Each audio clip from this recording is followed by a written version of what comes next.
ਸਤਿ ਸ਼੍ਰੀ ਅਕਾਲ। ਤੁਸੀਂ ਜੁੜੇ ਹੋਏ ਹੋ ਪੰਜਾਬੀ ਡੀਐਸਏ ਦੇ ਨਾਲ ਤੇ ਮੈਂ ਹਾਂ ਪ੍ਰਵੀਨ ਸ਼ਰਮਾ ਲੈ ਕੇ ਹਾਜ਼ਰ ਹਾਂ program update California. Update California program ਦੇ ਵਿੱਚ ਕਈ ਅਹਿਮ ਤੇ ਕਈ ਖਾਸ ਖਬਰਾਂ ਨੂੰ ਲੈ ਕੇ ਚਰਚਾ ਕਰਨ ਦੇ ਲਈ ਜੁੜ ਚੁੱਕੇ ਨੇ ਰਾਜਕਰਨਵੀਰ ਸਿੰਘ ਜੀ। ਰਾਜਕਰਨਵੀਰ ਸਿੰਘ ਜੀ, ਸਤਿ ਸ਼੍ਰੀ ਅਕਾਲ, ਸਵਾਗਤ ਹੈ ਜੀ। ਧੰਨਵਾਦ ਪ੍ਰਵੀਨ ਸ਼ਰਮਾ ਜੀ। ਪੰਜਾਬੀ ਰੇਡੀਓ USA ਸੁਣ ਰਹੇ ਦੇਖ ਰਹੇ ਸਾਡੇ ਸਾਰੇ ਹੀ ਸਰੋਤਿਆਂ ਤੇ ਦਰਸ਼ਕਾਂ ਨੂੰ ਪਿਆਰ ਭਰੀ ਸਤਿ ਸ਼੍ਰੀ ਅਕਾਲ। ਅੱਜ 10 ਜੁਲਾਈ ਆ, ਦਿਨ ਹੈਗਾ ਜੀ ਵੀਰਵਾਰ ਜੀ।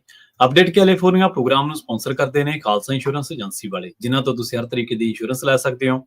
ਇੰਸ਼ੋਰੈਂਸ ਬਾਰੇ ਪਤਾ ਕਰਨ ਦੇ ਲਈ ਇਹਨਾਂ ਦਾ ਨੰਬਰ ਹੈ 408-272-2500। ਇਹ 1992 ਤੋਂ ਲਗਾਤਾਰ ਇੰਸ਼ੋਰੈਂਸ ਬਿਜ਼ਨਸ ਦੇ ਵਿੱਚ ਸ਼ਾਨਦਾਰ ਸੇਵਾਵਾਂ ਦੇ ਰਹੇ ਨੇ ਤੇ ਅਮਰੀਕਾ ਭਰ ਦੇ ਵਿੱਚ ਇੰਸ਼ੋਰੈਂਸ ਕਰਦੇ ਨੇ।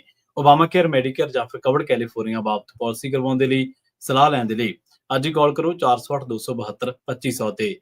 ਟਰਕੀ ਇਮੀਗ੍ਰੇਸ਼ਨ ਲਾ ਫਰਮ ਵਾਲੇ, ਜੇ ਟਰਕੀਆਣਾ ਟੋਨੀ ਟਰਕੀਆਣਾ ਦੇ ਨਾਲ ਤੁਸੀਂ US ਇਮੀਗ੍ਰੇਸ਼ਨ ਬਾਬਤ ਕੋਈ ਵੀ ਸਲਾਹ ਕਰਨੀ ਹੈ ਤਾਂ ਇਹਨਾਂ ਦਾ ਨੰਬਰ ਹੈ 415-909-0503। ਗੁਰਬਚਨ ਸਿੰਘ ਨਾਗਰਾ ਸੈਕਰਾਮੈਂਟੋ, ਬਲਵਿੰਦਰ ਸਿੰਘ ਪਾਵਲਾ ਸੈਨ ਹੋਜ਼ੇ, ਗੁਰਦੇਵ ਸਿੰਘ ਸੋਹਲ ਐਂਟੀਲੋਪ, ਪੁਰਿੰਦਰ ਸਿੰਘ ਗੋਇਲ ਯੂਬਾ ਸਿਟੀ, ਅਵਤਾਰ ਸਿੰਘ ਮੰਜ਼ਲ ਕਲੋਵਿਸ, ਪਰਮਜੀਤ ਸਿੰਘ ਦਾਖਾ ਬਰਕਲੇ। ਇਹਨਾਂ ਸਾਰੇ ਹੀ ਸਪਾਂਸਰਸ ਦਾ ਬਹੁਤ ਬਹੁਤ ਧੰਨਵਾਦ। ਤੇ ਜੇਕਰ ਤੁਸੀਂ ਵੀ ਪੰਜਾਬੀ ਡੀਐਸਏ ਦੇ ਇਹਨਾਂ ਪ੍ਰੋਗਰਾਮਾਂ ਨੂੰ ਸਪਾਂਸਰ ਕਰਨਾ ਚਾਹੁੰਦੇ ਹੋ ਤਾਂ ਸਟੂਡੀਓ ਦਾ ਨੰਬਰ ਹੈ 408-272-5200 ਜੀ। ਖਬਰਾਂ ਦੀ ਸ਼ੁਰੂਆਤ ਕਰਦੇ ਹਾਂ ਪ੍ਰਵੀਨ ਜੀ। ਜੋ ਕੁਝ ਅਪਡੇਟਸ ਜਿਹੜੀਆਂ ਚੱਲ ਰਹੀਆਂ ਇਹ ਵੀ ਦੱਸਦੇ ਜਾਈਏ। ਜਿਹੜਾ ਅਪਡੇਟ ਅਮਰੀਕਾ ਹੁੰਦਾ ਉਹ ਸਵੇਰੇ 9 ਤੋਂ 10 ਵਜੇ ਦੇ ਵਿੱਚ ਹੁੰਦਾ ਤੇ ਅਪਡੇਟ ਜਿਹੜਾ ਕੈਲੀਫੋਰਨੀਆ ਪ੍ਰੋਗਰਾਮ ਆ ਇਹ ਤੁਹਾਡੇ ਲਈ ਸ਼ਾਮ ਨੂੰ ਜਿਹੜੇ ਜੀ ਤਕਰੀਬਨ 5:40 ਤੋਂ 6 ਵਜੇ ਤੱਕ ਪੇਸ਼ ਕੀਤਾ ਜਾਂਦਾ ਹੈਗਾ ਆ। ਸੋ ਦੋਨੋਂ ਵੱਖੋ ਵੱਖਰੇ ਪ੍ਰੋਗਰਾਮ ਹੁੰਦੇ ਆ ਤੇ ਦੋਨਾਂ ਦੇ ਵਿੱਚ ਨਿਊਜ਼ ਜਿਹੜੀਆਂ ਉਹ ਵੱਖੋ ਵੱਖਰੀਆਂ ਹੁੰਦੀਆਂ ਆ। ਤੇ ਪ੍ਰਵੀਨ ਜੀ ਖਬਰਾਂ ਵੱਲ ਵੱਧਦੇ ਆ। ਰਾਸ਼ਟਰਪਤੀ ਟਰੰਪ ਕਹਿੰਦੇ ਵੀ ਜਿਹੜੇ ਫਸਟ ਰਿਸਪੌਂਡਰਸ ਆ ਜੋ ਟੈਕਸਸ ਦੇ ਵਿੱਚ ਫਲੱਡਸ ਆਏ ਆ ਉਹਨਾਂ ਦੇ ਨਾਲ ਮੁਲਾਕਾਤ ਜਿਹੜੀ ਉਹ ਕਰਨ ਜਾ ਰਹੇ ਨੇ। ਸੋ ਸੈਂਟਰਲ ਟੈਕਸਸ ਦੇ ਵਿੱਚ ਜਿਹੜੇ ਡੈਡਲੀ ਫਲੱਡ ਸੀਗੇ ਜਿਨ੍ਹਾਂ ਕਰਕੇ ਸੈਂਕੜੇ ਲੋਕਾਂ ਤੋਂ ਵੱਧ ਦੀ ਜਿਹੜੀ ਉਹ ਮੌਤ ਹੋ ਚੁੱਕੀ ਆ ਤੇ ਅਜੇ ਤਕਰੀਬਨ 100 ਤੋਂ ਵੱਧ ਲੋਕ, 150 ਤੋਂ ਵੱਧ ਜਿਹੜੇ ਦੱਸੇ ਜਾ ਰਹੇ ਅਜੇ ਵੀ ਮਿਸਿੰਗ ਨੇ। ਉਹਨਾਂ ਦੀ ਭਾਲ ਜਿਹੜੀ ਉਹ ਜਾਰੀ ਆ। ਇੱਕ ਵਾਈਟ ਹਾਊਸ ਦੇ ਅਧਿਕਾਰੀ ਨੇ ਜਿਹੜੇ ਆ ਗੁਪਤ ਰਹਿਣ ਦੀ ਸ਼ਰਤ ਦੇ ਉੱਤੇ ਜਿਹੜਾ ਉਹ ਦੱਸਿਆ ਵੀ ਜਿਹੜੇ ਰਾਸ਼ਟਰਪਤੀ ਟਰੰਪ ਆ ਉਹ ਜਿਹੜੇ ਟੈਕਸਸ ਦੇ ਵਿੱਚ ਜਾ ਰਹੇ ਨੇ। ਟੈਕਸਸ ਦੇ ਗਵਰਨਰ ਗ੍ਰੈਗ ਐਬਟ ਉਹ ਜਿਹੜੇ ਆ ਰਾਸ਼ਟਰਪਤੀ ਟਰੰਪ ਨੂੰ ਉਹਨਾਂ ਦੇ ਨਾਲ ਇਸ ਦੌਰੇ ਦੇ ਵਿੱਚ ਜਿਹੜਾ ਆ ਉਹ ਜੁਆਇਨ ਕਰਨਗੇ। ਸੋ ਲੋਕਲ ਅਫੀਸ਼ੀਅਲਸ ਤੋਂ ਜਿਹੜੀਆਂ ਬਰੀਫਿੰਗਸ ਲਈਆਂ ਜਾਣਗੀਆਂ। ਕੋਈ ਉਹਨਾਂ ਨੇ ਸਕੈਜੂਲ ਇਵੈਂਟ ਅੱਜ ਰੱਖੀ ਹੈ ਜਾਂ ਨਹੀਂ ਉਸ ਦੇ ਬਾਰੇ ਅਜੇ ਕੁਝ ਜਿਹੜਾ ਉਹ ਦੱਸਿਆ ਨਹੀਂ ਸੀ ਜਿਹੜਾ ਉਹ ਗਿਆ ਹੈਗਾ। ਸੋ ਪਰ ਇਹ ਆ ਵੀ ਜਿਹੜੇ ਰਾਸ਼ਟਰਪਤੀ ਟਰੰਪ ਆ ਉੱਥੇ ਮੁਲਾਕਾਤ ਦੇ ਲਈ ਜਿਹੜੇ ਉਹ ਜਾਣਗੇ। ਉਧਰ ਜਿਹੜੀਆਂ ਬਜਟ ਲਿਮਿਟਸ ਹੈਗੀਆਂ ਡਿਪਾਰਟਮੈਂਟ ਆਫ ਹੋਮਲੈਂਡ ਸਿਕਿਉਰਿਟੀ ਦੀਆਂ, ਉਹਦੇ ਕਰਕੇ ਕਹਿੰਦੇ ਜਿਹੜੀ ਫੀਮਾ ਆ ਉਹ ਡਿਲੇ ਹੋਈ ਆ ਟੈਕਸਸ ਦੇ ਵਿੱਚ ਡਿਪਲੋਏ ਹੋਣ ਨੂੰ। ਫੀਮਾ ਦੇ ਇਹ ਜਿਹੜੀਆਂ ਚੀਜ਼ਾਂ ਨਵੀਆਂ ਰਿਪੋਰਟ ਸਾਹਮਣੇ ਆਈਆਂ ਸੀਗਾ ਵੀ ਫੀਮਾ ਦੇ ਦੁਆਰਾ ਜਿਹੜਾ ਸਰਚ ਐਂਡ ਰੈਸਕਿਊ ਐਫਰਟਸ ਆ ਉਹ ਕਈ ਘੰਟਿਆਂ ਬਾਅਦ ਜਿਹੜਾ ਉਹ ਸ਼ੁਰੂ ਹੋਇਆ। ਤੇ ਕਹਿੰਦੇ ਵੀ ਜਿਹੜੇ ਡਿਪਾਰਟਮੈਂਟ ਆਫ ਹੋਮਲੈਂਡ ਸਿਕਿਉਰਿਟੀ ਦੇ ਸਕੱਤਰ ਨੇ ਕ੍ਰਿਸਟੀ ਨਿਯਮ, ਉਹਨਾਂ ਦੁਆਰਾ ਖੁਦ ਜਿਹੜੇ ਬਜਟ ਦੇ ਰੂਲਸ ਇੰਪੋਜ਼ ਕੀਤੇ ਗਏ ਸੀ ਉਹਨਾਂ ਕਰਕੇ ਇਹ ਜਿਹੜਾ ਸਲੋ ਡਾਊਨ ਦੇਖਿਆ ਗਿਆ ਹੈਗਾ ਆ। 2 ਦਿਨਾਂ ਬਾਅਦ ਜਦੋਂ ਬਹੁਤ ਭਾਰੀ ਮੀਂਹ ਪੈ ਚੁੱਕਾ ਸੀ, ਗੁਆਡਾਲੂਪੇ ਜਿਹੜਾ ਰਿਵਰ ਆ ਦਰਿਆ ਆ ਉਹ ਫਲੱਡ ਦੇ ਨਾਲ, ਹੜ੍ਹ ਦੇ ਨਾਲ ਜਿਹੜਾ ਉਹ ਵਹਿ ਰਿਹਾ ਸੀਗਾ। ਤੇ ਇੱਕ ਵੈਟਰਨ ਅਧਿਕਾਰੀ ਜਿਹੜੇ ਫੀਮਾ ਦੇ ਵਿੱਚ ਨੇ ਉਹਨਾਂ ਨੇ ਵਾਸ਼ਿੰਗਟਨ ਪੋਸਟ ਦੇ ਨਾਲ ਗੱਲ ਕਰਦੇ ਹੋਏ ਉਹਨਾਂ ਨੂੰ ਦੱਸਿਆ ਵੀ ਡਿਜ਼ਾਸਟਰ ਸੀਜ਼ਨ ਤੋਂ ਪਹਿਲਾਂ ਸਾਰਿਆਂ ਨੂੰ ਕਈ ਕੰਸਰਨ ਸੀਗੇ ਪਰ ਏਜੰਸੀ ਜਿਹੜੀ ਆ ਉਹ ਕੁਇਕਲੀ ਜਿਹੜੀਆਂ specialised search and rescue teams ਆ ਇਸ ਲਈ ਨਹੀਂ ਲਾ ਸਕੀ ਕਿਉਂਕਿ ਉਹਨਾਂ ਦੇ ਉੱਤੇ ਜਿਹੜੀਆਂ ਰਿਸਟ੍ਰਿਕਸ਼ਨਸ ਲੱਗੀਆਂ ਹੋਈਆਂ ਸੀਗੀਆਂ। ਕਹਿੰਦੇ ਵੀ ਹਰ ਇੱਕ ਪਰਚੇਜ਼, ਕੰਟਰੈਕਟ ਤੇ ਗ੍ਰਾਂਟ ਜਿਹੜੀ $1 ਲੱਖ ਤੋਂ ਉੱਤੇ ਆ, 100,000 ਤੋਂ ਉੱਤੇ ਆ, ਉਸ ਨੂੰ ਖੁਦ ਜਿਹੜੇ ਪਰਸਨਲੀ ਹੋਮਲੈਂਡ ਸਿਕਿਉਰਿਟੀ ਦੇ ਸਕੱਤਰ ਕ੍ਰਿਸਟੀ ਨਿਯਮ ਆ ਉਹਨਾਂ ਨੂੰ ਅਪਰੂਵ ਕਰਨਾ ਜਿਹੜਾ ਉਹ ਪੈਂਦਾ ਆ। 1 ਦਰਜਨ ਤੋਂ ਵੱਧ ਮੌਜੂਦਾ ਤੇ ਸਾਬਕਾ ਫੀਮਾ ਦੇ ਅਧਿਕਾਰੀਆਂ ਨੇ ਇਸ ਚੀਜ਼ ਦੀ ਜਿਹੜੀ ਉਹ ਪੁਸ਼ਟੀ ਕੀਤੀ ਜਿਹੜੀ ਉਹ ਹੈਗੀ ਆ। ਸੋ $1 ਬਿਲੀਅਨ ਡਿਜ਼ਾਸਟਰਸ ਦੇ ਵਿੱਚ ਤੇਜ਼ੀ ਦੇ ਨਾਲ ਉਤਰਨਾ ਇਹ ਇੱਕ ਵੱਡੀ ਚੀਜ਼ ਦੀ ਜ਼ਰੂਰਤ ਹੁੰਦੀ ਆ। ਤੇ $1 ਲੱਖ ਦੀਆਂ ਜਿਹੜੀਆਂ ਚੀਜ਼ਾਂ ਉਹ ਸੁਣਨ ਨੂੰ ਵੱਧ ਲੱਗਦਾ ਪਰ ਜਦੋਂ ਇਦਾਂ ਦੇ ਡਿਜ਼ਾਸਟਰਸ ਆਏ ਹੁੰਦੇ ਆ ਤਾਂ ਉਦੋਂ ਇਹ ਕੀਮਤਾਂ ਜਿਹੜੀਆਂ ਉਹ ਛੋਟੀਆਂ ਨਜ਼ਰ ਆਉਂਦੀਆਂ ਕਿਉਂਕਿ ਚੀਜ਼ਾਂ ਬਹੁਤ ਮਹਿੰਗੀਆਂ ਹੁੰਦੀਆਂ ਤੇ ਇਦਾਂ ਦੀਆਂ ਜਿਹੜੀਆਂ ਟੀਮਸ ਆ ਉਹਨਾਂ ਨੂੰ ਅਸੈਂਬਲ ਕਰਕੇ ਉਹ ਸਾਰੀਆਂ ਚੀਜ਼ਾਂ ਨੂੰ ਕਰਦੇ ਆ, ਅਪਰੂਵਲ ਲੈਂਦੇ ਆ, ਫਿਰ ਲੰਮਾ ਸਮਾਂ ਜਿਹੜਾ ਉਹ ਲੱਗ ਜਾਂਦਾ। ਸੋ ਇਸ ਲਈ ਕਹਿੰਦੇ ਤਕਰੀਬਨ 2 ਦਿਨ ਤੋਂ ਵੱਧ ਦਾ ਵਕਤ ਇਹਨਾਂ ਨੂੰ ਸਰਚ ਤੇ ਰੈਸਕਿਊ ਆਪਰੇਸ਼ਨਸ ਦੇ ਵਿੱਚ ਚਾਲੂ ਕਰਨ ਦੇ ਵਿੱਚ ਲੱਗ ਗਿਆ। ਜੀ, ਅਗਲੀ ਗੱਲ ਕਰੀਏ ਇਮੀਗ੍ਰੇਸ਼ਨ ਰੇਟਸ ਦੀ, ਜਿਹੜੇ ਕਿ ਆਪਾਂ ਪਿਛਲੇ ਦਿਨਾਂ ਦੇ ਵਿੱਚ ਦੇਖਿਆ ਕਿ ਸੈਨ ਫਰਾਂਸਿਸਕੋ, ਟੈਕਸਸ ਦੇ ਕੁਝ ਇਲਾਕੇ ਤੇ ਉਸ ਤੋਂ ਬਾਅਦ ਅਮਰੀਕਾ ਦੇ ਹੋਰ ਹਿੱਸਿਆਂ ਦੇ ਵਿੱਚ ਜਿਹੜਾ ਇਹਨਾਂ ਰੇਟਾਂ ਦਾ ਵਿਰੋਧ ਕੀਤਾ ਗਿਆ, ਤੇ ਇਸ ਤਰ੍ਹਾਂ ਦਾ ਵਿਰੋਧ ਅੱਜ ਜਿਹੜਾ ਕੈਮਰੀਲੋ ਸ਼ਹਿਰ ਹੈ ਕੈਲੀਫੋਰਨੀਆ ਦਾ ਹਿੱਸਾ, ਉੱਥੇ ਵੀ ਦੇਖਣ ਨੂੰ ਮਿਲਿਆ, ਜਦੋਂ ਬਾਰਡਰ ਪੈਟਰੋਲ ਤੇ ਹੋਰ US ਕਸਟਮ ਤੇ ਬਾਰਡਰ ਪ੍ਰੋਟੈਕਸ਼ਨ ਜਿਹੜੀਆਂ ਨੇ ਉਹਨਾਂ ਦੇ ਵਹੀਕਲ ਜਿਹੜੇ ਨੇ ਉਹ ਬਲੌਕ ਕਰ ਦਿੱਤੇ ਗਏ। ਵੱਡੇ ਪੱਧਰ ਦੇ ਉੱਤੇ ਜਿਹੜੇ ਉੱਥੇ ਖੇਤਾਂ ਦੇ ਵਿੱਚ ਕੰਮ ਕਰਨ ਵਾਲੇ ਲੋਕ ਸੀਗੇ ਤੇ ਇਹਨਾਂ ਨੇ ਵਿਰੋਧ ਕੀਤਾ ਵੀ ਤੁਸੀਂ ਜਿਹੜੀਆਂ ਰੇਡਸ ਕਰ ਰਹੇ ਹੋ, ਇਹਨਾਂ ਇਲਾਕਿਆਂ ਦੇ ਵਿੱਚ ਛਾਪੇਮਾਰੀਆਂ ਕਰ ਰਹੇ ਹੋ, ਉਹ ਗਲਤ ਆ। ਜਿਹੜੀ ਇੱਕ ਵਾਰ ਫਿਰ ਤੋਂ ਇਹਨਾਂ ਦੇ ਵਿੱਚ ਜੱਦੋਜਹਿਦ ਵੀ ਦੇਖੀ ਗਈ ਹੈ, ਤੇ ਤਸਵੀਰਾਂ ਜਿਹੜੀਆਂ ਨੇ ਇਸ ਖਿੱਚੋਤਾਣ ਦੀਆਂ, ਜੱਦੋਜਹਿਦ ਦੀਆਂ, ਤਣਾਅ ਦੀਆਂ, ਉਹ ਹੁਣ ਜਿਹੜੀਆਂ ਵਾਇਰਲ ਹੋ ਚੁੱਕੀਆਂ ਨੇ। ਟੈਲੀਵਿਜ਼ਨ ਇਮੇਜ ਦੇ ਵਿੱਚ ਉਹ ਕਹਿੰਦੇ ਵੀ ਦੇਖਿਆ ਜਾ ਸਕਦਾ ਵੀ ਬਹੁਤ ਸਾਰੇ ਜਿਹੜੇ ਮੁਜ਼ਾਹਰਾਕਾਰੀ ਉਹ ਇਕੱਠੇ ਹੁੰਦੇ ਨੇ ਤੇ ਇੱਕ ਸੜਕ ਦੇ ਵਿਚਾਲੇ ਜਿਹੜੇ ਖੜੇ ਹੋ ਕੇ ਉਹ ਯੂਨੀਫਾਰਮ ਜਿਹੜੇ ਆਫੀਸਰ ਸੀਗੇ ਉਹਨਾਂ ਦੇ ਮੂਹਰੇ ਲਾਈਨ ਬਣਾ ਕੇ ਖੜ ਜਾਂਦੇ ਨੇ, ਤੇ ਹੋਰਾਂ ਕਹਿੰਦੇ ਵੀ ਇਮੇਜਸ ਦੇ ਵਿੱਚ ਵੀ ਦੇਖਿਆ ਜਾ ਸਕਦਾ ਵੀ ਜਿਹੜੇ ਵਾਈਟ ਐਂਡ ਗ੍ਰੀਨ ਜਿਹੜੇ ਲੋਕ ਵਰਦੀ ਜਿਨ੍ਹਾਂ ਨੇ ਪਾਈ ਹੋਈ ਆ, ਉਹਨਾਂ ਦਾ ਪ੍ਰੋਟੈਸਟ ਜਿਹੜਾ ਉਹ ਰਾਹ ਰੋਕਦੇ ਨੇ। ਜਦੋਂ ਇਹ ਇਹਨਾਂ ਨੂੰ ਹਟਾਉਣ ਦੀ ਗੱਲ ਕਰਦੇ ਨੇ ਤਾਂ ਇਹਨਾਂ ਦੇ ਵਿੱਚ ਆਪਸ ਵਿੱਚ ਦੀ ਫਿਰ ਜਿਹੜੀ ਆ ਉਹ ਧੱਕਾ ਮੁੱਕੀ ਹੋ ਜਾਂਦੀ ਆ। ਇੱਥੇ ਫਿਰ ਜਿਹੜਾ ਉਹ ਥੋੜਾ ਜਿਹਾ ਹਲਕਾ ਲਾਠੀਚਾਰਜ ਵੀ ਆਪਾਂ ਕਹਿ ਸਕਦੇ ਹਾਂ, ਤੇ ਏਜੰਟਸ ਨੂੰ ਵੀ ਧੱਕੇ ਮਾਰੇ ਜਾਂਦੇ ਨੇ। ਸੋ ਵੈਬਸਾਈਟਾਂ ਜਿਹੜੀਆਂ ਵੱਖ-ਵੱਖ ਨੇ ਉਹ ਕਹਿੰਦੇ ਵੀ ਡਿਪਾਰਟਮੈਂਟ ਆਫ ਹੋਮਲੈਂਡ ਸਿਕਿਉਰਿਟੀ ਨੂੰ ਜਦੋਂ ਅਪਰੋਚ ਕੀਤਾ ਗਿਆ ਇਸ ਧੱਕੇਸ਼ਾਹੀ, ਧੱਕਾ ਮੁੱਕੀ ਦੇ ਮਾਮਲੇ ਦੇ ਵਿੱਚ ਬਾਰੇ, ਤਾਂ ਉਹਨਾਂ ਨੇ ਕਹਿੰਦੇ ਵੀ ਕੋਈ ਵੀ ਹਾਲੇ ਤੱਕ ਰਿਸਪੌਂਡ ਨਹੀਂ ਕੀਤਾ ਜਦੋਂ ਤੱਕ ਅਸੀਂ ਉਹਨਾਂ ਦੇ ਨਾਲ ਰਾਬਤਾ ਕਾਇਮ ਕੀਤਾ ਹੈ। ਪਰ ਇਹਨਾਂ ਜ਼ਰੂਰ ਹੈ ਵੀ ਆਉਣ ਵਾਲੇ ਦਿਨਾਂ ਦੇ ਵਿੱਚ ਵੀ ਇਹ ਜਿਹੜੀ ਖਿੱਚੋਤਾਣ ਹੈ, ਇਹ ਜਿਹੜਾ ਤਣਾਅ ਜਾਂ ਹਿੰਸਕ ਜਿਹੜੀਆਂ ਵਾਰਦਾਤਾਂ ਨੇ ਆਪਾਂ ਨੂੰ ਹੋਰ ਵੀ ਦੇਖਣ ਨੂੰ ਮਿਲ ਸਕਦੀਆਂ, ਕਿਉਂਕਿ ਇਮੀਗ੍ਰੇਸ਼ਨ ਰੇਟਸ ਦਾ ਲੋਕ ਵੱਡੇ ਪੱਧਰ ਦੇ ਉੱਤੇ ਵਿਰੋਧ ਕਰ ਰਹੇ ਨੇ। ਤੇ ਹੁਣ ਸ਼ਹਿਰਾਂ ਤੋਂ ਇਲਾਵਾ ਟੈਕਸਸ, ਸੈਨ ਫਰਾਂਸਿਸਕੋ ਤੇ ਇੱਕ ਦੋ ਹੋਰ ਵਾਰਦਾਤਾਂ ਤੋਂ ਇਲਾਵਾ ਹੁਣ ਇਹ ਖੇਤਾਂ ਦੇ ਵਿੱਚ ਵੀ ਜਿਹੜਾ ਤਣਾਅ ਜਾਂ ਇੱਕ ਦੂਜੇ ਦੀ ਖਿੱਚੋਤਾਣ ਹੈ ਜਾਂ ਹਮਲੇ ਦੀ ਗੱਲ ਕਹਿ ਲਓ ਜਾਂ ਹਿੰਸਕ ਜਿਹੜੇ ਇੱਕ ਦੂਜੇ ਨਾਲ ਖਿਚਾਅ, ਉਹ ਸ਼ੁਰੂ ਹੋਣ ਲੱਗ ਪਿਆ। ਜੀ ਬਿਲਕੁਲ। ਯਾਦ ਹੋਣਾ ਪ੍ਰਵੀਨ ਜੀ, ਕੱਲ ਟੈਕਸਸ ਦੇ ਵਿੱਚ ਐਂਬੁਸ਼ ਕਰ ਦਿੱਤਾ ਗਿਆ। ਹਾਂਜੀ, ਜਿਹੜੇ CBP ਵਾਲਿਆਂ ਨੂੰ, ਆਈਸ ਵਾਲਿਆਂ ਨੂੰ ਬਾਹਰ ਪਟਾਕੇ ਪਟੂਕੇ ਚਲਾ ਕੇ ਉਹਨਾਂ ਨੂੰ ਬਾਹਰ ਸੱਦਿਆ, ਬਾਹਰ ਉਹਨਾਂ ਦੇ ਗੋਲੀਆਂ ਜਿਹੜੀਆਂ ਉਹ ਭਰਾਤੀਆਂ, 10 ਜਣੇ ਜਿਹੜੇ ਆ ਗ੍ਰਿਫਤਾਰ ਕੀਤੇ ਆ।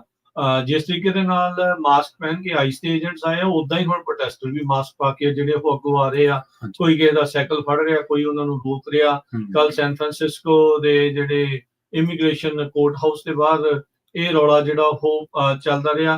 ਤੇ ਹੁਣ ਇਸੇ ਤਰੀਕੇ ਦੇ ਨਾਲ ਜਿਹੜਾ ਫੈਡਰਲ ਏਜੰਟਸ ਆ ਉਹ ਸਦਰਨ ਕੈਲੀਫੋਰਨੀਆ ਦੇ ਇੱਕ ਫਾਰਮ ਕਾਰਪੈਂਟੇਵੀਆ ਕਰਕੇ ਜਿਹੜਾ ਇੱਕ ਦੱਸਿਆ ਜਾਂਦਾ ਹੈ, ਵੈਂਚੂਰਾ ਕਾਉਂਟੀ ਦੇ ਨਾਰਥ ਵਾਲੇ ਪਾਸੇ ਪੈਂਦਾ ਹੈ, ਪਰ ਓਵਰਆਲ ਸਦਰਨ ਕੈਲੀਫੋਰਨੀਆ ਚ ਇਹ ਪੈ ਜਾਂਦਾ ਹੈ। ਕੋਸਟਲ ਟਾਊਨ ਆ, ਉੱਥੇ ਜਿਹੜਾ ਇਹ ਲਾਰਜ ਸਕੇਲ ਇਮੀਗ੍ਰੇਸ਼ਨ ਆਪਰੇਸ਼ਨ ਵੀ ਜਿਹੜਾ ਉਹ ਦੇਖਿਆ ਗਿਆ ਹੈਗਾ। ਥੋੜੇ ਦਿਨ ਪਹਿਲਾਂ ਮੈਕਾਰਥਰ ਪਾਰਕ LA ਦੇ ਵਿੱਚ ਉੱਥੇ ਇਮੀਗ੍ਰੇਸ਼ਨ ਦੇ ਬਹੁਤ ਸਾਰੇ ਜਿਹੜੇ ਦਸਤੇ ਤੇ ਨਾਲ ਜਿਹੜੇ ਫੌਜੀ ਆ ਉਹ ਉੱਥੇ ਪਹੁੰਚ ਗਏ ਸੀਗੇ। ਸੋ ਇਹ ਹੁਣ ਇਸ ਟਾਈਮ ਕਹਿ ਸਕਦੇ ਹਾਂ ਪ੍ਰਵੀਨ ਜੀ ਵੀ ਟਰੰਪ ਪ੍ਰਸ਼ਾਸਨ ਦਾ ਤੇ ਕੈਲੀਫੋਰਨੀਆ ਦਾ ਇਸ ਟਾਈਮ ਪੂਰਾ ਹੀ ਪੇਚਾ ਜਿਹੜਾ ਉਹ ਚੱਲ ਰਿਹਾ ਆ। ਤੇ ਇੱਕ ਹਿਸਾਬ ਦੇ ਨਾਲ ਟਰੰਪ ਹੁਣਾਂ ਨੇ ਅਨਐਲਾਨੀ ਹੋਈ ਜਿਹੜੀ ਯੁੱਧ ਹੀ ਜਿਹੜਾ ਉਹ ਕੈਲੀਫੋਰਨੀਆ ਦੇ ਇਮੀਗ੍ਰੈਂਟਸ ਦੇ ਉਲਟ ਜਿਹੜਾ ਆ ਉਹ ਵਿੱਢਿਆ ਹੋਇਆ ਆ। ਵੱਖ-ਵੱਖ ਲੋਕ ਵੱਖ-ਵੱਖ ਤਰੀਕੇ ਦੇ ਨਾਲ ਜਿਹੜਾ ਉਹ ਦੇਖ ਰਹੇ ਆ, ਪਰ ਕੈਲੀਫੋਰਨੀਆ ਦੇ ਖਾਸ ਕਰਕੇ LA ਤੇ ਉਸਦੇ ਇਰਦ-ਗਿਰਦ ਇਲਾਕਿਆਂ ਦੇ ਵਿੱਚ ਇਦਾਂ ਦੀਆਂ ਘਟਨਾਵਾਂ ਜਿਹੜੀਆਂ ਬਹੁਤ ਜ਼ਿਆਦਾ ਹੋ ਰਹੀਆਂ ਨੇ। ਸੋ ਜਿੱਥੇ ਪ੍ਰੋਟੈਸਟ ਕਰਨ ਦਾ ਹੱਕ ਆ, ਪਰ ਪ੍ਰੋਟੈਸਟ ਵਾਇਲੈਂਟ ਨਾ ਹੋਣ, ਐਂਬੁਸ਼ ਜਿਹੜਾ ਉਹ ਕਰੂੰਗੇ ਤਾਂ ਫਿਰ ਭਾਈ ਛਿੱਤਰ ਤਾਂ ਪੈਣੇ ਹੀ ਪੈਣੇ ਆ। ਫਿਰ ਇਹਨਾਂ ਨੂੰ ਸਗੋਂ ਹੋਰ ਮੌਕਾ ਮਿਲਦਾ, ਬਲ ਮਿਲ ਜਾਂਦਾ ਆ ਵੀ ਇਹ ਚੀਜ਼ ਇਸ ਤਰੀਕੇ ਦੇ ਨਾਲ ਇਹ ਠੀਕ ਜਿਹੜਾ ਆ ਉਹ ਕਰ ਰਹੇ ਆ। ਉਹ ਇਮੀਗ੍ਰੈਂਟਸ ਨੂੰ ਕ੍ਰਿਮੀਨਲ ਹੀ ਜਿਹੜਾ ਉਹ ਦਿਖਾਉਣਾ ਚਾਹੁੰਦੇ ਆ, ਤੇ ਇਹ ਚੀਜ਼ਾਂ ਕਰਕੇ ਉਹ ਤੁਸੀਂ ਖੁਦ ਆਪ ਉਹਨਾਂ ਨੂੰ ਇੱਕ ਹਿਸਾਬ ਦੇ ਨਾਲ ਜਿਹੜਾ ਤੇਲ ਜਿਹੜਾ ਉਹ ਪਾ ਰਹੇ ਆ ਬਲਦੀ। ਬਿਲਕੁਲ, ਸਟੇਟ ਦੇ ਵਿਰੁੱਧ ਹਿੰਸਾ ਛੇੜਨੀ ਸੌਖੀ ਹੈ, ਪਰ ਉਹਨੂੰ ਸਮੇਟਣਾ ਬਹੁਤ ਔਖਾ। ਫਿਰ ਸਟੇਟ ਦੇ ਹੱਥ। ਹਾਂਜੀ, ਫਿਰ ਉਹ ਸਮੇਟਦੇ ਜੀ। ਅਗਲੀ ਜਿਹੜੀ ਪ੍ਰਵੀਨ ਖਬਰ ਦੇ ਉੱਤੇ ਨਜ਼ਰ ਮਾਰਦੇ ਜਾਈਏ, ਰਾਸ਼ਟਰਪਤੀ ਟਰੰਪ ਤੇ ਟਰੰਪ ਐਡਮਿਨਿਸਟ੍ਰੇਸ਼ਨ, ਜਿੱਦਾਂ ਆਪਾਂ ਕਹਿ ਸਕਦੇ ਵੀ ਕੈਲੀਫੋਰਨੀਆ ਦੇ ਜਿੱਦਾਂ ਸਿੰਘ ਫਸੀ ਆ, ਉਸ ਵਿੱਚ ਅਗਲੀ ਜਿਹੜੀ ਕੜੀ ਇਹ ਆ ਵੀ ਇੱਕ ਵਾਰੀ ਫੇਰ ਟਰੰਪ ਐਡਮਿਨਿਸਟ੍ਰੇਸ਼ਨ ਨੇ ਕੈਲੀਫੋਰਨੀਆ ਨੂੰ ਦੇ ਉਲਟ ਜਿਹੜਾ ਉਹ ਲਾਸੂਟ ਕਰ ਦਿੱਤਾ। ਇਹਦੇ ਕੈਲੀਫੋਰਨੀਆ ਐਗਜ਼ੈਕਟਿਵ ਆਰਡਰ ਦੇ ਉਲਟ ਜਿਹੜਾ ਉਹ ਲਾਸੂਟ ਕਰੀ ਜਾਂਦਾ ਆ, ਤੇ ਟਰੰਪ ਐਡਮਿਨਿਸਟ੍ਰੇਸ਼ਨ ਹੋਰ ਤਰੀਕਿਆਂ ਦੇ ਨਾਲ ਕੈਲੀਫੋਰਨੀਆ ਨੂੰ ਜਿਹੜਾ ਆ ਉਹ ਅਦਾਲਤ ਦੇ ਵਿੱਚ ਘੇਰ ਰਹੇ ਆ। ਸੋ ਇਹ ਮੁਕੱਦਮਾ ਜਿਹੜਾ ਉਹ ਕਰ ਦਿੱਤਾ ਗਿਆ ਹੈ। ਕਹਿੰਦੇ ਵੀ ਜਿਹੜੇ ਗਵਰਨਰ ਗੈਵਿਨ ਨਿਊਸਮ ਤੇ ਜਿਹੜੀ ਸਟੇਟ ਦੀ ਪਾਲਿਸੀ ਆ, ਐਂਟੀ ਐਨੀਮਲ ਕਰੂਐਲਿਟੀ ਲਾਜ਼ ਜਿਹੜੇ ਆ ਉਹਦੇ ਚੱਲਦਿਆਂ ਕਹਿੰਦੇ ਵੀ ਇੱਥੇ ਆਂਡਿਆਂ ਦੀਆਂ ਕੀਮਤਾਂ ਬਹੁਤ ਜ਼ਿਆਦਾ ਨੇ ਤੇ ਕਹਿੰਦੇ ਵੀ ਇਹ ਸੁਪਰਸੀਡ ਕਰਦੀਆਂ ਨੇ ਫੈਡਰਲ ਲਾਜ਼ ਨੂੰ, ਜਿਹੜਾ ਰੈਗੂਲੇਟ ਕਰਦੀ ਆ ਐਗ ਦੀ ਕੁਆਲਿਟੀ, ਇਨਸਪੈਕਸ਼ਨ ਤੇ ਜਿਹੜੀ ਉਹ ਪੈਕਿੰਗ। ਇਹ ਕੰਪਲੇਂਟ ਦੇ ਵਿੱਚ ਜਸਟਿਸ ਡਿਪਾਰਟਮੈਂਟ ਕੋਸ਼ਿਸ਼ ਕਰ ਰਿਹਾ ਹੈ ਵੀ ਸਟੇਟ ਦੇ ਉਸ ਲਾ ਨੂੰ ਬਲੌਕ ਕਰ ਦਿੱਤਾ ਜਾਵੇ, ਰੋਕ ਦਿੱਤਾ ਜਾਵੇ, ਜਿਸ ਦੇ ਵਿੱਚ ਐਡੀਸ਼ਨਲ ਸਪੇਸ ਦੀ ਰਿਕੁਆਇਰਮੈਂਟ ਆ ਵੀ ਜਿਹੜੀਆਂ ਮੁਰਗੀਆਂ ਆ, ਜਿਹੜੀਆਂ ਹੈਨ ਗਰੋਇੰਗ ਚਿਕਨਸ ਆ, ਉਹਨਾਂ ਨੂੰ ਜ਼ਿਆਦਾ ਥਾਂ ਮਿਲਣਾ ਚਾਹੀਦਾ ਆ ਜਿੱਥੇ ਉਹਨਾਂ ਨੂੰ ਪਾਲਿਆ ਜਾਂਦਾ ਆ। ਕਹਿੰਦੇ ਵੀ ਇਹ ਅਨਨੈਸੈਸਰੀ ਰੈਡ ਟੇਪ ਆ ਤੇ ਕੰਜ਼ਿਊਮਰ ਵੈਲਫੇਅਰ ਦੇ ਲਈ ਇਸ ਦਾ ਕੋਈ ਫਾਇਦਾ ਨਹੀਂ ਹੈਗਾ। ਸੋ ਕੈਲੀਫੋਰਨੀਆ, ਉਹ ਕਹਿੰਦੇ ਨੇ ਵੀ ਕੈਲੀਫੋਰਨੀਆ ਨੇ ਜਿਹੜੇ ਫਾਰਮਰਸ ਆ ਉਹਨਾਂ ਨੂੰ ਰੋਕਿਆ ਹੋਇਆ ਆ ਹੋਰ ਮੁਲਕ ਦੇ ਵਿੱਚ ਵੀ ਉਹ ਆਪਣੇ ਜਿਹੜੇ ਜਿਹੜੇ ਐਗਜ਼ ਹੈਗੇ ਆ ਉਹ ਇੱਥੇ ਇਸ ਲਈ ਨਹੀਂ ਵੇਚ ਸਕਦੇ ਕਿਉਂਕਿ ਉਹਨਾਂ ਨੇ ਜਿਹੜੀਆਂ ਹੈਨਜ਼ ਪਾਲੀਆਂ ਆ ਉਹ ਇਹਨਾਂ ਦੀ ਸਪੇਸ ਤੋਂ ਘੱਟ ਜਿਹੜੀਆਂ ਹੈਗੀਆਂ। ਕੈਲੀਫੋਰਨੀਆ ਦੇ 2 ਬੈਲਟ ਇਨੀਸ਼ੀਏਟਿਵ ਹੋਏ ਸੀ ਜਿਸ ਨੂੰ ਇੱਥੋਂ ਦੇ ਮੈਜੋਰਟੀ ਲੋਕਾਂ ਨੇ ਪਾਸ ਕੀਤਾ 2008 ਤੇ ਫਿਰ 2018 ਦੇ ਵਿੱਚ, ਜਿੱਥੇ ਹਾਇਰ ਸਟੈਂਡਰਡਸ ਤੇ ਹਾਊਸਿੰਗ ਰਿਕੁਆਇਰਮੈਂਟਸ ਇਹਨਾਂ ਜਿਹੜੀਆਂ ਹੈਨ ਲੇਇੰਗ ਜਿਹੜੇ ਚਿਕਨਸ ਤੇ ਐਗਸ ਆ ਉਹਦੇ ਲਈ ਜਿਹੜੀਆਂ ਉਹ ਰੱਖੀਆਂ ਗਈਆਂ ਸੀਗੀਆਂ। ਸੋ ਟਰੰਪ ਐਡਮਿਨਿਸਟ੍ਰੇਸ਼ਨ ਹੁਣ ਇਸੇ ਦਾ ਜਿਹੜਾ ਉਹ ਦਾਵਾ ਕਰਕੇ ਜਿਹੜਾ ਇਸ ਦੇ ਉਲਟ ਜਿਹੜਾ ਉਹ ਜਾ ਰਹੇ ਆ, ਕਹਿੰਦੇ ਵੀ ਸੁਪਰੀਮੇਸੀ ਕਲੌਜ਼ ਹੈਗੀ ਆ ਸੰਵਿਧਾਨ ਦੇ ਵਿੱਚ, ਐਗ ਪ੍ਰੋਡਕਟਸ ਇਨਸਪੈਕਸ਼ਨ ਐਕਟ ਹੈਗਾ ਆ ਜੋ 1970 ਚ ਪਾਸ ਹੋਇਆ ਸੀ ਤੇ ਸੂਬੇ ਦੇ ਇਹ ਜਿਹੜੇ ਕਾਨੂੰਨ ਉਹਨਾਂ ਦੇ ਉਲਟ ਨੇ ਤੇ ਇਸ ਕਰਕੇ ਅਸੀਂ ਇਹਨਾਂ ਖਿਲਾਫ ਮੁਕੱਦਮਾ ਜਿਹੜਾ ਉਹ ਕਰ ਰਹੇ ਆ। ਐਗ ਪ੍ਰੋਡਕਸ਼ਨ ਸਟੇਟ ਦੇ ਵਿੱਚ ਡਿਕਰੀਜ਼ ਹੋਈ ਆ ਉਹ ਇਹ ਜਿਹੜੇ ਬੈਲਟ ਇਨੀਸ਼ੀਏਟਿਵ ਤੋਂ ਬਾਅਦ ਜਿਹਦੇ ਕਰਕੇ ਕਹਿੰਦੇ ਵੀ ਕੈਲੀਫੋਰਨੀਆ 'ਚ ਆਂਡੇ ਦੀਆਂ ਕੀਮਤਾਂ 20% ਤੱਕ ਜਿਹੜੀਆਂ ਉਹ ਵੱਧ ਗਈਆਂ ਸੀ। ਓਵਰਆਲ ਮੁਲਕ ਦੇ ਵਿੱਚ ਵੀ ਆਂਡਿਆਂ ਦੀਆਂ ਕੀਮਤਾਂ ਪਹਿਲੋਂ ਵਧੀਆਂ ਸੀ ਇਨਫਲੇਸ਼ਨ ਦੇ ਚੱਲਦਿਆਂ, ਹੁਣ ਉਹਨਾਂ ਉੱਤੇ ਜਿਹੜਾ ਉਹ ਕਾਬੂ ਪਾਇਆ ਜਾ ਚੁੱਕਾ ਹੈ। ਰਾਸ਼ਟਰਪਤੀ ਟਰੰਪ ਹੋਣਾ ਦਾ ਇਹ ਲਗਾਤਾਰ ਦਾਅਵਾ ਚੱਲ ਰਿਹਾ ਹੈ। ਜੀ ਬਿਲਕੁਲ, ਇਹ ਜਿਹੜਾ ਲਾਸੂਟ ਫਾਈਲ ਕੀਤਾ ਗਿਆ, ਜਿਹੜਾ ਮੁਕੱਦਮਾ ਕੀਤਾ ਗਿਆ, ਇਹਦੇ ਵਿੱਚ 3 ਜਿਹੜੇ ਸਟੇਟ ਲਾਜ਼ ਨੇ ਉਹਨਾਂ ਨੂੰ ਨਿਸ਼ਾਨਾ ਬਣਾਇਆ ਗਿਆ। AB 14737 ਪ੍ਰੋਪੋਜੀਸ਼ਨ 2 ਜਿਹਦਾ ਤੁਸੀਂ ਜ਼ਿਕਰ ਕਰ ਰਹੇ ਸੀਗੇ 2008 ਵਾਲੀ ਜਿਹੜੀ ਆ, ਤੇ ਪ੍ਰੋਪੋਜੀਸ਼ਨ 12, ਇਹਨਾਂ ਤਿੰਨਾਂ ਦੇ ਬਾਰੇ ਕਿਹਾ ਜਾ ਰਿਹਾ ਕਿ ਇਹ ਵੀ ਜਿਵੇਂ ਤੁਸੀਂ ਦੱਸਿਆ 2018 ਦੇ ਵਿੱਚ ਪਾਸ ਹੋਈ ਸੀ ਵੀ ਇਹ ਉਹ 3 ਸਟੇਟ ਲਾਜ਼ ਨੇ ਜਿਹੜੇ ਕਾਰਨ ਨੇ ਸਭ ਤੋਂ ਵੱਡਾ ਕਿ ਇੱਥੇ ਆਂਡਿਆਂ ਦੀਆਂ ਕੀਮਤਾਂ ਵਧੀਆਂ ਹੋਈਆਂ ਨੇ। ਅਗਲੀ ਜਿਹੜੀ ਖਬਰ ਆ ਉਹਦੇ ਵੱਲ ਵਧੀਏ। ਆਕਸਨਾਰਡ ਦਾ ਰਹਿਣ ਵਾਲਾ ਇੱਕ ਬੰਦਾ ਜਿਹਨਾਂ ਨੂੰ 50 ਸਾਲ ਦੀ ਕੈਦ ਹੋਈ ਹੈ ਸਟੇਟ ਪ੍ਰਿਜ਼ਨ ਦੇ ਵਿੱਚ, ਉਹਨੂੰ 50 ਸਾਲ ਆਪਣੀ ਜ਼ਿੰਦਗੀ ਦੇ ਗੁਜ਼ਾਰਨੇ ਪੈਣਗੇ ਕਿਉਂਕਿ ਇਹਨੂੰ ਦੋਸ਼ੀ ਕਰਾਰ ਦਿੱਤਾ ਗਿਆ 6 ਕਾਊਂਟ ਆਫ ਚਾਈਲਡ ਮੋਲਸਟੇਸ਼ਨ ਦੇ ਮਾਮਲੇ ਦੇ ਵਿੱਚ। ਜੌਹਨ ਐਡਵਰਡ ਕੈਲੀ ਜਿਹੜਾ ਉਹ 29 ਸਾਲਾਂ ਦਾ ਤੇ ਦੱਸਿਆ ਗਿਆ ਕਿ ਅਪ੍ਰੈਲ ਦੇ ਵਿੱਚ ਉਹਨੂੰ ਇਸ ਮਾਮਲੇ ਦੇ ਵਿੱਚ ਕਨਵਿਕਟ ਕੀਤਾ ਗਿਆ ਸੀਗਾ 6 ਜਿਹੜੇ ਦੋਸ਼ ਨੇ ਉਹਨਾਂ ਦੇ ਤਹਿਤ, ਤੇ ਇਹ ਉਸ ਤੋਂ ਬਾਅਦ ਹੁਣ ਇਸ ਨੂੰ 50 ਸਾਲ ਜਿਹੜੇ ਨੇ ਉਹ ਗੁਜ਼ਾਰਨੇ ਪੈਣਗੇ ਜੇਲ੍ਹ ਦੇ ਵਿੱਚ। ਵੈਂਚੂਰਾ ਜਿਹੜੀ ਕਾਉਂਟੀ ਆ ਉਹਦੇ ਡਿਸਟ੍ਰਿਕਟ ਅਟਾਰਨੀ ਦੇ ਆਫਿਸ ਦੇ ਦੱਸਣ ਦੇ ਮੁਤਾਬਕ ਦੱਸਿਆ ਜਾ ਰਿਹਾ ਵੀ ਇਹ ਜਿਹੜਾ ਮਾਮਲਾ ਕਾਫੀ ਪੁਰਾਣਾ, ਪਰ ਇਹਦੀ ਮਾਮਲੇ ਦੀ ਜਾਂਚ ਦੇ ਦਰਮਿਆਨ ਇਹ ਦੇਖਿਆ ਗਿਆ ਕਿ ਜੌਨ ਐਡਵਰਡ ਕੈਲਿਲ ਜਿਹੜਾ 28 ਸਾਲਾਂ ਦਾ, ਉਦੋਂ ਜਦੋਂ ਮਾਮਲਾ ਚੱਲਦਾ ਸੀ ਉਦੋਂ 28 ਸਾਲ ਉਮਰ ਸੀ, ਹੁਣ 29 ਸਾਲ ਦੱਸੀ ਗਈ ਆ, ਵੀ ਇਹਨੇ ਜਿਹੜੇ ਬੱਚਿਆਂ ਦੇ ਨਾਲ ਇਸ ਤਰ੍ਹਾਂ ਦੀਆਂ ਕੀ ਵਾਰਦਾਤਾਂ ਨੂੰ ਅੰਜਾਮ ਦਿੱਤਾ ਜਿਨ੍ਹਾਂ ਦੇ ਨਾਲ ਉਹਨਾਂ ਦੇ ਜਿਹੜੇ ਸਰੀਰਕ ਛੇੜਛਾੜ ਜਾਂ ਹੋਰ ਕਿਡਨੈਪਿੰਗ ਵਰਗੇ ਜਾਂ ਹੋਰ ਗੰਭੀਰ ਜਿਹੜੇ ਇਲਜ਼ਾਮ ਨੇ ਉਹਨਾਂ ਦਾ ਇਹਨੂੰ ਸਾਹਮਣਾ ਕਰਨਾ ਪਿਆ। ਸਟੂਅਰਟ ਗਾਰਡਨਰ ਜਿਹੜੇ ਨੇ ਉਹਨਾਂ ਨੇ ਸੀਨੀਅਰ ਡਿਪਟੀ ਜਿਹੜੇ ਡਿਸਟ੍ਰਿਕਟ ਅਟਾਰਨੀ ਨੇ ਉਹਨਾਂ ਨੇ ਕਿਹਾ ਵੀ ਵਿਕਟਮ ਜਿਹੜੇ ਨੇ ਅੱਜ ਥੋੜਾ ਜਿਹਾ ਉਹਨਾਂ ਨੂੰ ਅਹਿਸਾਸ ਹੋਇਆ ਹੋਊਗਾ ਵੀ ਉਹਨਾਂ ਦੇ ਨਾਲ ਜਿਹੜਾ ਆਪਾਂ ਕਹਿ ਸਕਦੇ ਹਾਂ ਵੀ ਨਿਆਂ ਹੋਇਆ ਜਾਂ ਇਨਸਾਫ ਦਾ ਉਹਨਾਂ ਨੂੰ ਥੋੜਾ ਜਿਹਾ ਭਰੋਸਾ ਵੱਜਿਆ ਹੋਊਗਾ। ਉਹ ਕਹਿੰਦਾ ਵੀ ਮੈਨੂੰ ਲੱਗਦਾ ਵੀ ਇਹ ਜਿਹੜੀ ਸਿਗਨੀਫੀਕੈਂਟ ਜਿਹੜੀ ਸੈਂਟੈਂਸ ਆ ਇਹਦੇ ਨਾਲ ਸਿਰਫ ਇਹੀ ਨਹੀਂ ਹੋਊਗਾ ਕਿ ਇਹ ਬੰਦੇ ਨੂੰ ਸਜ਼ਾ ਮਿਲੀ ਹੈ, ਬਲਕਿ ਜਿਹੜੇ ਲੋਕਾਂ ਦੇ ਨਾਲ ਮੈਂਟਲ ਅਬਿਊਜ਼ ਹੁੰਦਾ ਜਾਂ ਫਿਜ਼ੀਕਲੀ ਕਿਸੇ ਤਰ੍ਹਾਂ ਦਾ ਅਬਿਊਜ਼ ਹੁੰਦਾ ਤਾਂ ਇਹ ਜਿਹੜੀ ਸੈਂਟੈਂਸ ਹੋਈ ਹੈ ਇਹ ਉਹਨਾਂ ਖਤਰਿਆਂ ਨੂੰ ਵੀ ਸਮਾਜ ਦੇ ਵਿੱਚੋਂ ਐਲੀਮੀਨੇਟ ਕਰਨ ਦਾ ਕੰਮ ਕਰੂਗੀ। ਜੀ ਅਗਲੀ ਪ੍ਰਵੀਨ ਜੀ ਖਬਰ ਕਰਦੇ ਜਾਈਏ। US ਸਟੇਟ ਡਿਪਾਰਟਮੈਂਟ ਨੇ ਅੱਜ ਐਲਾਨ ਕਰ ਦਿੱਤਾ, ਮਾਰਕੋ ਰੂਬੀਓ ਉਹਨਾਂ ਨੇ ਵੀ ਜਿਹੜਾ ਉਹ ਐਲਾਨ ਕਰ ਦਿੱਤਾ ਵੀ ਆਉਂਦੇ ਦਿਨਾਂ ਦੇ ਵਿੱਚ ਅਸੀਂ ਲੇਆਫਸ ਕਰਨ ਜਾ ਰਹੇ ਹਾਂ। ਕੱਲ ਸੁਪਰੀਮ ਕੋਰਟ ਨੇ ਆਗਿਆ ਦੇ ਦਿੱਤੀ ਸੀਗੀ ਟਰੰਪ ਪ੍ਰਸ਼ਾਸਨ ਨੂੰ ਵੀ ਤੁਸੀਂ ਆਪਣੀ ਇਸ ਕਾਰਵਾਈ ਦੇ ਵਿੱਚ ਮਾਸ ਲੇਆਫ ਵਰਕਰ ਰਿਡਕਸ਼ਨ ਦੇ ਵਿੱਚ ਅੱਗੇ ਵੱਧ ਸਕਦੇ ਹਾਂ। ਸੋ ਸਟੇਟ ਡਿਪਾਰਟਮੈਂਟ ਦੱਸ ਰਿਹਾ ਹੈ ਵਰਕਰਸ ਨੂੰ ਵੀ ਬਹੁਤ ਹੀ ਜਲਦ ਲੇਆਫਸ ਬਿਗਨ ਹੋਣਗੇ, ਸ਼ੁਰੂ ਹੋਣਗੇ। 15% ਕਹਿੰਦੇ ਵੀ ਆਪਣਾ ਇਹਨਾਂ ਦਾ ਡੋਮੈਸਟਿਕ ਸਟਾਫ ਆ ਸਟੇਟ ਡਿਪਾਰਟਮੈਂਟ ਦੇ ਵਿੱਚ ਉਸ ਵਿੱਚ ਕਟੌਤੀ ਕੀਤੀ ਜਾ ਰਹੀ ਆ। ਕਈ ਜਿਹੜੇ 100 ਬਿਊਰੋਜ਼ ਆ ਉਹਨਾਂ ਨੂੰ ਮਰਜ ਕਰ ਦਿੱਤਾ ਜਾਊਗਾ, ਕਈਆਂ ਨੂੰ ਐਲੀਮੀਨੇਟ ਜਿਹੜਾ ਉਹ ਕਰ ਦਿੱਤਾ ਜਾਊਗਾ। ਜਦੋਂ ਤੋਂ ਹੁਣ ਸੁਪਰੀਮ ਕੋਰਟ ਨੇ ਇਹਨਾਂ ਹੱਥ ਕਹਿ ਲਓ ਵੀ ਇਹ ਛੜੀ ਜਿਹੜੀ ਉਹ ਫੜਾ ਦਿੱਤੀ ਆ। ਸੋ ਅੱਜ ਜਿਹੜੇ ਸੈਕਟਰੀ ਆਫ ਸਟੇਟ ਆ ਉਹਨਾਂ ਦੀ ਅਨਾਉਂਸਮੈਂਟ ਆਈ ਆ।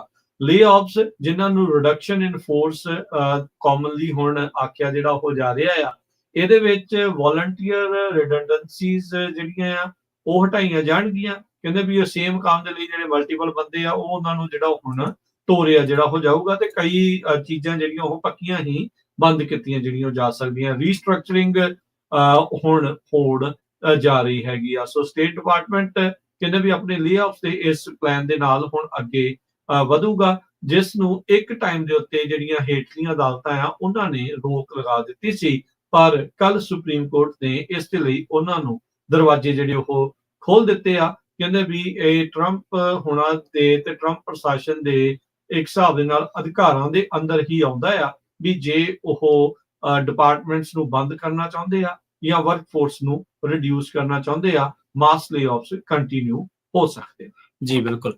ਅਗਲੀ ਇੱਕ ਰਿਪੋਰਟ ਦੀ ਗੱਲ ਕਰਦੇ ਹਾਂ, ਜਿਹੜੀ ਇਕਨੋਮਿਕ ਪਾਲਿਸੀ ਇੰਸਟੀਚਿਊਟ ਦੀ ਇੱਕ ਰਿਪੋਰਟ ਆ। ਇਹਦੇ ਵਿੱਚ ਟਰੰਪ ਦਾ ਜਿਹੜਾ ਡਿਪੋਰਟੇਸ਼ਨ ਏਜੰਡਾ ਉਹਦੇ ਬਾਰੇ ਜਿਹੜੀਆਂ ਜੌਬਸ ਦੇ ਉੱਤੇ ਇਹਦਾ ਪ੍ਰਭਾਵ ਪਊਗਾ, ਜਾਂ ਅਮਰੀਕਾ ਦੇ ਵਿੱਚ ਜਿਹੜੀ ਇਕਨੋਮੀ ਕਹਿ ਲਓ, ਜਾਂ ਅਮਰੀਕਾ ਦੇ ਵਿੱਚ ਨੌਕਰੀਆਂ ਉੱਤੇ ਜਿਹੜਾ ਪ੍ਰਭਾਵ ਪਊਗਾ, ਉਹਦੇ ਬਾਰੇ ਬੜੀ ਡਿਟੇਲ ਦੇ ਨਾਲ ਰਿਸਰਚ ਕੀਤੀ ਗਈ ਹੈ ਤੇ ਬਹੁਤ ਵੱਡੇ ਵੱਡੇ ਜਿਹੜੇ ਦਾਅਵੇ ਨੇ ਉਹ ਦਿੱਤੇ ਗਏ ਨੇ। ਇਹਨਾਂ ਨੇ ਕਿਹਾ ਵੀ ਟਰੰਪ ਜਿਹੜੇ deportation agenda will destroy millions of jobs. ਇਹ ਕਹਿੰਦੇ ਵੀ ਬਹੁਤ ਵੱਡੀ ਗਿਣਤੀ ਦੇ ਵਿੱਚ ਜਿਹੜੀਆਂ ਲੱਖਾਂ ਦੇ ਵਿੱਚ ਜਿਹੜੀਆਂ ਜੌਬਸ ਨੇ ਉਹਨਾਂ ਨੂੰ ਪ੍ਰਭਾਵਿਤ ਕਰੂਗਾ। ਨਾਲ ਹੀ ਇਹਨਾਂ ਨੇ ਇਹ ਗੱਲ ਕਹੀ ਆ ਵੀ ਜਿਹੜੀਆਂ ਡਿਪੋਰਟੇਸ਼ਨ ਨੇ ਤੇ ਇਹਦੇ ਮਾਮਲੇ ਦੇ ਵਿੱਚ ਦੱਸਦੇ ਨੇ ਵੀ 3.3 ਮਿਲੀਅਨ ਨੇ ਜਿਹੜੇ ਇੰਪਲੋਇਡ ਨੇ ਇਸ ਵੇਲੇ ਇਮੀਗ੍ਰੈਂਟਸ, ਤੇ 2.6 ਮਿਲੀਅਨ ਜਿਹੜੇ ਨੇ ਉਹ ਇੰਪਲੋਇਡ ਇਹੋ ਜਿਹੇ ਨੇ ਜਿਹੜੇ ਕੰਮ ਕਰ ਰਹੇ ਨੇ US ਬੋਰਨ ਵਰਕਰਸ ਨੇ। ਉਹ ਕਹਿੰਦੇ ਵੀ ਜੇਕਰ ਇਸੇ ਤਰ੍ਹਾਂ ਇਹ ਕੰਮ ਚੱਲਦਾ ਰਿਹਾ ਤਾਂ ਇਹ ਜਿਹੜੀ ਇਸ ਟਾਈਮ ਜਿਹੜੇ ਕੰਸਟਰਕਸ਼ਨ ਦੇ ਵਿੱਚ ਕੰਮ ਕਰ ਰਹੇ, ਜਿਹੜੇ ਕੰਸਟਰਕਸ਼ਨ ਇੰਪਲਾਈ ਨੇ ਇਸ ਟਾਈਮ 1.4 ਮਿਲੀਅਨ ਇੱਕ ਅੰਦਾਜ਼ੇ ਦੇ ਮੁਤਾਬਕ, ਤਾਂ ਇਹਨਾਂ ਦੀ ਗਿਣਤੀ ਘਟ ਕੇ 8,61,000 ਤੇ ਡਿੱਗ ਪਊਗੀ। ਕੈਲੀਫੋਰਨੀਆ, ਫਲੋਰੀਡਾ, ਨਿਊਯਾਰਕ ਤੇ ਟੈਕਸਸ ਇਹ ਕਹਿੰਦੇ ਵੀ ਹਾਈਐਸਟ ਨੰਬਰ ਆਫ ਜੌਬਸ ਜਿਹੜਾ ਉਹ ਲੂਜ਼ ਕਰ ਜਾਣਗੇ ਲਾਰਜਰ ਇਮੀਗ੍ਰੈਂਟ ਪਾਪੂਲੇਸ਼ਨ ਹੋਣ ਕਰਕੇ ਇਹਨਾਂ ਤਿੰਨਾਂ ਸਟੇਟਸ ਦੇ ਵਿੱਚ। ਤੇ ਜਦੋਂ ਉਹਨਾਂ ਨੇ ਕਨਕਲੂਡ ਕੀਤਾ ਇਹ ਸਾਰੇ ਮਾਮਲੇ ਨੂੰ, ਬਹੁਤ ਵਧੀਆ ਰਿਪੋਰਟ ਹੈ, ਇੱਕ ਬਹੁਤ ਰਿਸਰਚ ਬੇਸਡ ਰਿਪੋਰਟ ਹੈ ਜਿਹੜੀ ਬੜੀ ਪੜ੍ਹਨ ਵਾਲੀ ਆ। ਉਹ ਕਹਿੰਦੇ ਵੀ ਜਦੋਂ ਇਹਨੂੰ ਕਨਕਲੂਡ ਕੀਤਾ ਤੇ ਉਹ ਕਹਿੰਦੇ ਵੀ ਜੇਕਰ ਇਸੇ ਤਰ੍ਹਾਂ ਇੱਕ ਤਰਫਾ ਇੱਕ ਨੀਤੀ ਦੇ ਤਹਿਤ, ਇੱਕ ਪਾਲਿਸੀ ਦੇ ਤਹਿਤ ਦੇਸ਼ ਦੇ ਵਿੱਚੋਂ ਇੱਕ ਮਿੱਥ ਕੇ ਸਫਾਇਆ ਹੋਣ ਲੱਗੂਗਾ ਕਿਸੇ ਵਰਕਰ ਕਲਾਸ ਦਾ ਜਾਂ ਕਿਸੇ ਇੱਕ ਵਰਗ ਦਾ, ਸਮਾਜ ਦੇ ਵਿੱਚ ਇੱਕ ਵਰਗ ਦਾ, ਤੇ ਉਹਦੇ ਪ੍ਰਭਾਵ ਨਾ ਪੈਣ ਇਕਨੋਮੀ ਦੇ ਉੱਤੇ, ਸਮਾਜ ਦੇ ਉੱਤੇ, ਇਹ ਤੋਂ ਬਚਣਾ ਕਹਿੰਦੇ ਵੀ ਔਖਾ।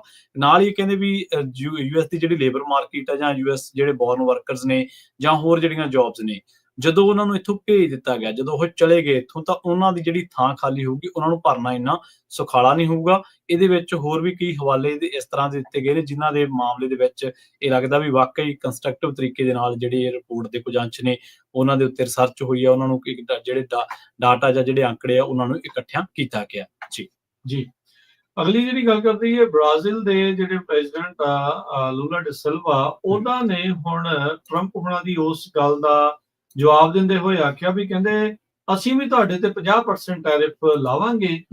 ਜਿਹੜਾ ਟਰੰਪ ਹੁਣੀ ਕਹਿ ਰਹੇ ਆ ਵੀ ਤੁਸੀਂ ਬੋਲਸੋਨਾਰੋ ਦੇ ਉਲਟ ਵਿੱਚ ਹੰਟ ਕਰ ਰਹੇ ਆ, ਉਹਦੇ ਖਿਲਾਫ ਤੁਹਾਨੂੰ ਕੇਸ ਰਫਾ ਦਫਾ ਕਰ ਦੇਣਾ ਚਾਹੀਦਾ ਆ, ਨਹੀਂ ਤਾਂ 50% ਟੈਰਿਫ ਤੁਹਾਡੇ ਤੇ ਲਾਵਾਂਗੇ। ਹੁਣ ਬ੍ਰਾਜ਼ੀਲ ਦੇ ਜਿਹੜੇ ਪ੍ਰੈਜ਼ੀਡੈਂਟ ਆ ਉਹਨਾਂ ਨੇ ਇੱਕ ਇੰਟਰਵਿਊ ਜਿਹੜੀ ਪੋਸਟ ਕੀਤੀ ਆਪਣੇ ਉਹਨਾਂ ਦੇ ਸੋਸ਼ਲ ਮੀਡੀਆ ਅਕਾਊਂਟ ਦੇ ਉੱਤੇ, ਉਹਨਾਂ ਨੇ ਕਿਹਾ ਵੀ ਮੈਨੂੰ ਪਹਿਲਾਂ ਲੱਗਾ ਵੀ ਟਰੰਪ ਹੁਣਾਂ ਦੀ ਇਹ ਚਿੱਠੀ ਫੇਕ ਆ, ਵੀ ਇਹ ਕਿਤੇ ਕਿਸੇ ਨੇ ਐਵੇਂ ਹੀ ਸ਼ਰਾਰਤ ਜਿਹੜੀ ਉਹ ਕੀਤੀ ਹੈ। ਕਹਿੰਦੇ ਵੀ ਮੈਂ ਦੱਸਣਾ ਚਾਹੁੰਦਾ ਹਾਂ ਵੀ ਬ੍ਰਾਜ਼ੀਲ ਦੇ ਲੋਕਾਂ ਨੂੰ ਤੁਸੀਂ ਰਿਸਪੈਕਟ ਕਰੋ, ਸਾਡੇ ਜਸਟਿਸ ਨੂੰ ਰਿਸਪੈਕਟ ਕਰੋ। ਅਸੀਂ ਇੱਕ ਬਹੁਤ ਹੀ ਹਿਸਟੋਰਿਕ ਮੁਲਕ ਆ, ਸੋਵਰਨ ਮੁਲਕ ਆ, ਤੇ ਸਾਡੀ ਬਹੁਤ ਮੁਲਕਾਂ ਦੇ ਨਾਲ ਡਿਪਲੋਮੇਸੀ ਦੀ ਜਿਹੜੇ ਉਹ ਟ੍ਰੈਡੀਸ਼ਨ ਹੈਗੇ ਆ, ਤੇ ਕਹਿੰਦੇ ਅਸੀਂ ਆਪਣੇ ਲੋਕਾਂ ਨੂੰ ਤੇ ਆਪਣੀਆਂ ਕੰਪਨੀਆਂ ਨੂੰ ਬਚਾਉਣ ਖਾਤਰ ਜਿਹੜੇ ਲੋੜੀਂਦੇ ਕਦਮ ਨੇ ਉਹ ਚੁੱਕਾਂਗੇ।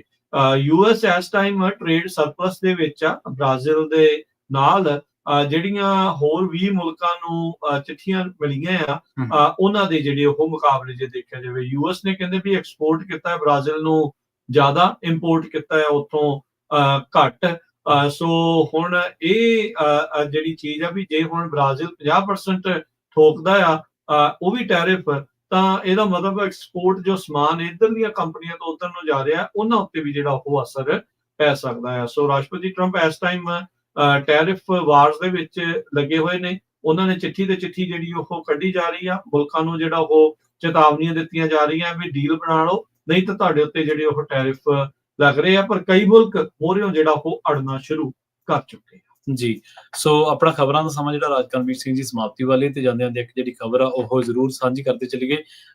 ਲਾਸ ਐਂਜਲਸ ਦੇ ਇਲਾਕਿਆਂ ਦੇ ਵਿੱਚ ਇੱਕ ਜਿਹੜੀ ਟਨਲ ਆ ਉਹਦੇ ਵਿੱਚ 31 ਜਾਣੇ ਫਸ ਗਏ ਸੀ, ਜਿਨ੍ਹਾਂ ਨੂੰ ਕਾਮਯਾਬੀ ਦੇ ਨਾਲ ਕੱਢ ਲਿਆ ਗਿਆ। ਇਹ ਜਿਹੜੀ ਘਟਨਾ ਵਾਪਰੀ ਸੀ ਵਿਲਮਿੰਗਟਨ ਨੇਬਰਹੁੱਡ ਇਲਾਕਿਆਂ ਦੇ ਵਿੱਚ ਵਾਪਰੀ ਸੀ। ਜਿਹੜੇ ਲਾਸ ਐਂਜਲਸ ਫਾਇਰ ਡਿਪਾਰਟਮੈਂਟ ਦੇ ਦੱਸਣ ਦੇ ਮੁਤਾਬਕ ਉਹਨਾਂ ਨੂੰ ਕਾਲ ਆਈ ਸੀ, ਸੱਦਿਆ ਗਿਆ ਸੀ 1700 ਸਾਊਥ ਬਲਾਕ ਜਿਹੜਾ ਫਿਗਰਾ ਸਟਰੀਟ ਦਾ ਉੱਥੇ।